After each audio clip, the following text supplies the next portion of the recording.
Hey everybody, happy hump day, hands-free driving, but I'm still gonna look at the road or whatever. But I gotta, this hands-free driving is free for a couple years when you buy the car. Now it just told me to put my hands on the wheel, but it's still gonna drive. It usually does that. Oh my god, it does that when you get to a like Easy Pass toll thing. Because for whatever reason, and it's going to tell me I have to take my hands off again. But anywho, it is just free for a couple years, and then you got to pay. And I think it's a package with the internet or something, but it's about $600 a year. I think I would continue to pay for it if I had a long commute to work. Like, I used to live in Connecticut and then work in Brooklyn. Like, if I was doing that kind of commute, I would pay for it. But my commute on the highway is very short, and it's not really optimized for the roads. So I don't think I'll pay for it after the trial time is over. But anywho, I'm gonna give you guys an update. So when I came home from work yesterday, it was nice and sunny. And on my way home from work, I got blasted by some lawn care people who blasted my car with all the dust and leaves. I'm highly allergic to the earth.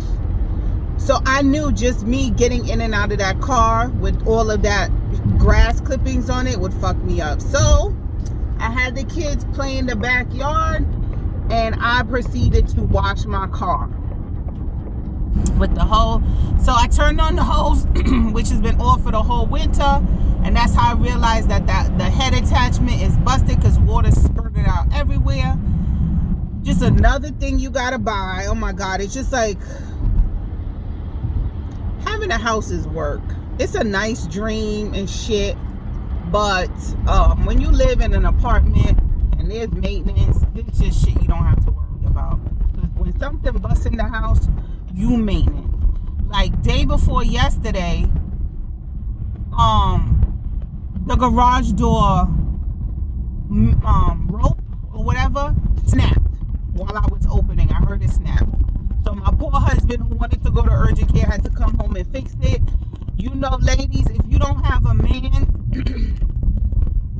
and you looking for a man, two types of men you need to look out for. Either one is acceptable. I'll take either one. Or both. If you find both, you won. Don't worry about sex. Don't worry about how big his dick is. Don't worry about nothing. If you have a man that is just handy by default, who could just figure something out, look at it, fix it, or build it, marry his ass. I don't care if he works at McDonald's. Marry him. Granted, he treats you well, all of that shit. But if he's missing some stuff, look past it. Or a man that makes enough money and doesn't care about spending money to hire somebody else to fix it on the spot.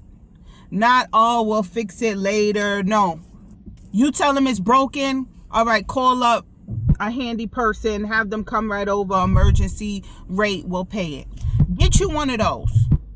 But if he does neither one, just and he good in bed, stick with that. Don't marry him. Because my husband came home from work, changed out of his office clothes into a pair of Dickies with a bunch of paint on it that he used to do his handyman shit, fix cars, fix the house, changed into that and fixed the fucking garage door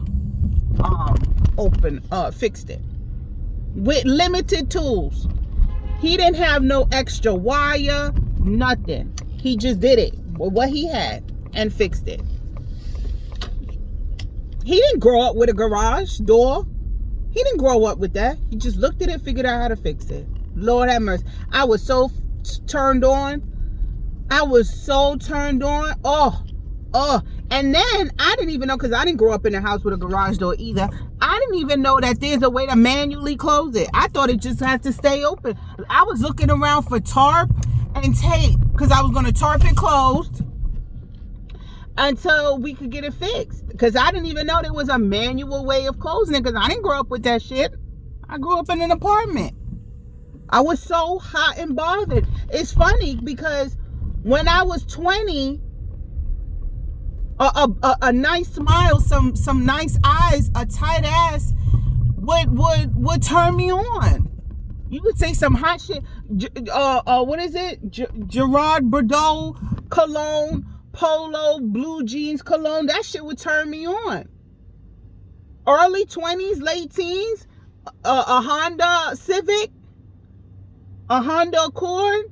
You had one of those, I was turned on. Now, almost 40, a man that could come home from work, change and fix something immediately. Oh my God, waterfalls. Loved it. Get yourself one of those, okay?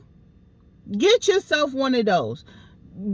Love you, honey, if you're watching it. That turned me on. If I wasn't so tired, I would have rocked your world, okay? But you know, the kids don't let us be great because they in the bed every night. So anyway, that's what happened day before yesterday, and it was fixed.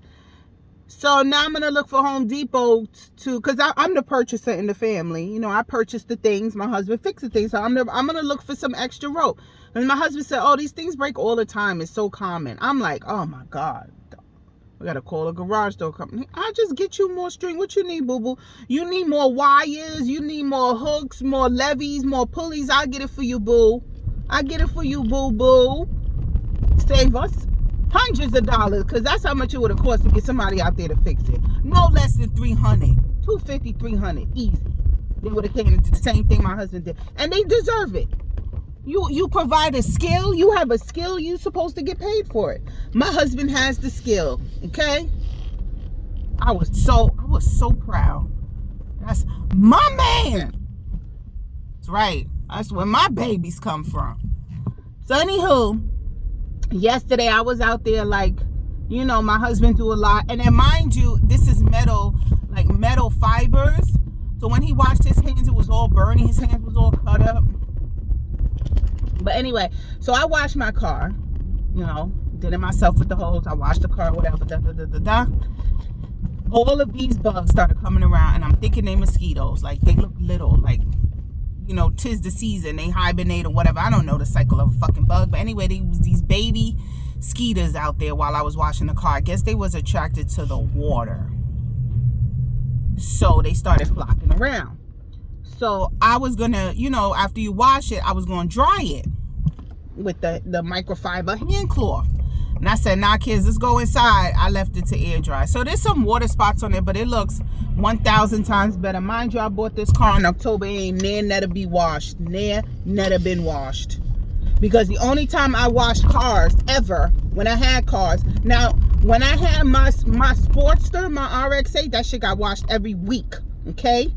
Hand wash by the cokehead drug fiends, okay? Hand washed every week. But as I became an adult, my car only got washed when it got an oil change, because it's included in your oil change. That's the only time my car got washed. Now that the car is electric, it ain't never getting washed. And my husband's car too, he's guilty. We got a PHEV, so it does need oil changes. The Kia, he went and got an oil change and it got washed, and he said, damn, it only took off the first layer of dirt, because you know, the dealer's car wash is touchless. You know, they not trying to scratch up your shit and get liable, so they pretty much just spray it and rinse it off in their little machine. He said it was still dirt. He just took off the top layer of dirt. It needed a hand and a rag to it. But anyway, we bought the car in July 2022. It is now March 2023. That is the first wash that car's ever gotten. Isn't that gross? Gross. Because the cars are smart now. You don't have to do oil changes on a schedule. It goes by how you drive, how hard you drive, or whatever. And because it's a plug-in hybrid, Eli primarily drives on the battery. So the engine don't really get that much use. So we went a good amount of time without having to get an oil change. So anyway, this car now, fully electric, it ain't never getting a wash, because I don't have to change the oil. So I have to make sure I do it. So when my husband does his, I don't know why I want to say does. I'm gonna do it in the backyard, little yang to it, you know. But I was cleaning the interior when I used to charge. So when I used to, Sundays when I used to drive to the charger station at 7 o'clock in the morning, I used to wipe it out and clean it with cloths, with the Clorox wipes, and then I would charge it, but the exterior, clean it and while it was charging, but the exterior was never washed. So oh, is that me? I don't know if she's telling me to go. Okay, she's telling me to go. All right. The exterior wasn't washed, so I'm gonna do that now with the hose and stuff like that. I got a backyard with a hose. Was one of my criteria for looking for a house. I might as well fucking use it. You know what I mean? But anyway, it looks like this season we're gonna have a mosquito problem. But I done paid lawn doctor thousands of dollars to do lawn treatment on my lawn that looks like it got alopecia. I spent thousands last year and it looked like it got alopecia, but they keep telling me, no, the seeding that we did is for this season and it'll come, and then the seeding that you pay for this year is for next season. Thousands of dollars, okay? Thousands of dollars for my lawn to look like it got the alopecias. So we'll see. I also paid for yard armor, which is supposed to be for mosquitoes and flies and shit. So we'll see. I spent the money. I wanted a house. This is the responsibilities I have to do. All right. Anyway, guys, have a good